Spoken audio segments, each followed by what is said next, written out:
Good morning from the What's Up News Network, broadcasting from Panama City Beach, Florida, the home of the world's most beautiful beaches. I want to talk to you a little bit about pending home sales. And this comes from what the National Association of Realtors calls this is the Pending Home Sale Index. And an article that was published by the National Association of Realtors chief economist, Lawrence Yum, said that during the past months, we have had in the index, the pending home sale index nationwide was down 21.8%. The Northeast suffered the worst because they had 48.2% of home sales down, and the Midwest had 15.9% down. The South, our area, was the lowest in lost home sales. We only had 15.4%, and then the West of the United States, they had 20%. So Mr. Yum believes that because of the strong foundation that we have in home sales and the real estate market before the crisis, that we should rebound very quickly. There is still a shortage of housing across the country, and anytime we have a shortage, that keeps the price up. One thing that's very encouraging is mortgage rates. On the 30-year home loan, the mortgage rates yesterday were 3.15%. That's the lowest that it's ever been since Freddie Mac started keeping records on this in 1971. So we know it's the lowest interest rate since 1971. So 3.15 for a 30-year mortgage, that's really fantastic, and makes it easy for people to acquire a home if they're interested in doing that. For the past few months, we've heard some terms like unprecedented. I don't know how many times I've heard that on the television. Everybody is talking about this virus, and this shutdown is unprecedented. We've never had anything like it before. And of course, even as old as I am, I've never seen anything like it. And I don't think most everybody living has seen anything like it. Not even during the Depression, I don't think it was like this. So we've seen that term. We've also heard the term, we're all in this together. Well, I don't know if that is supposed to give us some comfort, but I don't know that just because I'm in a crisis, I want everybody else to be in there with me. If I wanted somebody to be there with me, I'd want the Lord Jesus Christ to be there, because he said he'd be with us always, and I expect him to be there with us. And so there's no point in having fear. We should be approaching this with no fear if you know the Lord Jesus Christ. There's also a statement that I've heard an awful lot. This is usually coming from doctors or scientists, and the public be asking them a question. They say, "Oh, that's a great question." Well, now I think it's time we get some great answers about everything. And of course, I can't blame the scientists and the doctors, because their estimates and their models weren't correct, because this was something that was, like we say, unprecedented. So we have learned how to do some things a little bit different now. We've learned how to, of course, I think I wash my hands quite often, but since this virus has been going around, even though I'm not afraid of it, I'm not stupid enough not to take precautions. So I wash my hands so much I can't wear my rings most of the time because it's irritated from the soap. So we've learned how to operate from home. We've learned how to keep distance when a virus is going around, and even after COVID-19 is gone, we're still going to have viruses every year that's going to come around, cause problems for us, and especially cause problems for some that are elderly and some that have underlying health conditions. So we need to be careful, not only to protect ourselves, but we need to protect others from this virus and other viruses that might come our way. I can,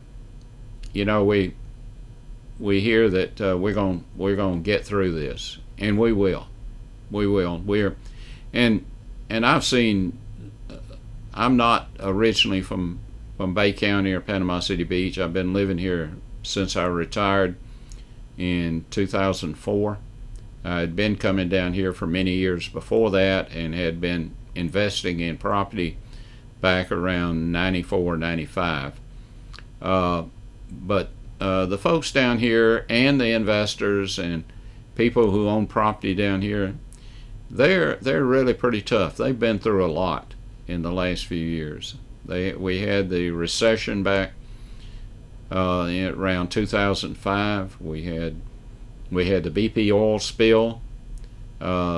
We really didn't have any oil here, but the news media thought it would be a better story if they pretended we did, and so they managed to ruin the economy down here for that summer in 2010 because of their reports, and they just couldn't find any oil. We had people walking up and down the beaches. BP had hired crews to walk the beach trying to find tar balls, and they couldn't find them. So we were very fortunate in that we didn't have it, but we had misfortune because the media just destroyed our economy trying to get a story which was totally false. Then we had Michael come to visit us in 2018, and that destroyed pretty much Bay County and Panama City Beach. More destruction was in town than was on the beach. And the other counties that adjoined us to the north and to the east were hit hard. And they haven't all recovered yet. One of the biggest problems that we have right now, even though we're the complexes that we rent down here, the condominiums and the houses on the Panama City Beach, are pretty much fixed up. All the damage has been repaired. The big problem we had last year was that we didn't have enough support personnel. We didn't have enough people to work in the condominiums. We didn't have enough people to work in the restaurants, and it was very difficult. I suspect that we may have that problem now as we're beginning to get back up to full strength.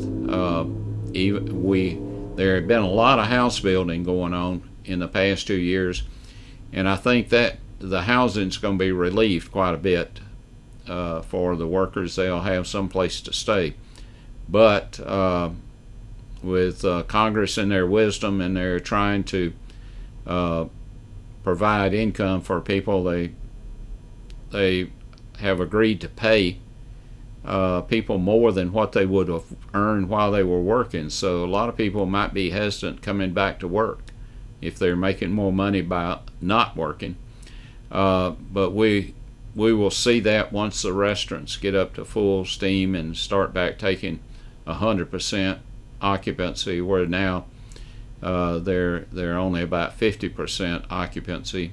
And but we do have a problem with having enough support personnel to operate the restaurants and the condominiums and all the recreational activities and all that we have here on the beach. So we're hoping that we will get through this, and I believe we will. These people down here are very strong. They get knocked down, but they get right back up, and they're good people.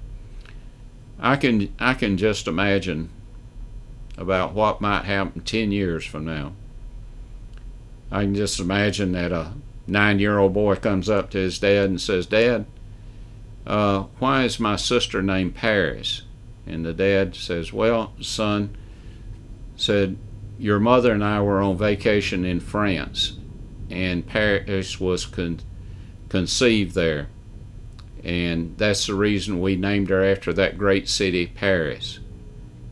And the dad said, Is that the only question that you have, Quarantine?"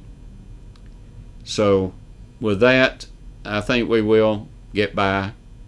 We're going to have these memories. Some of them may have names associated with it, but we will get by. We will recover. And people will always want to come to these beautiful beaches.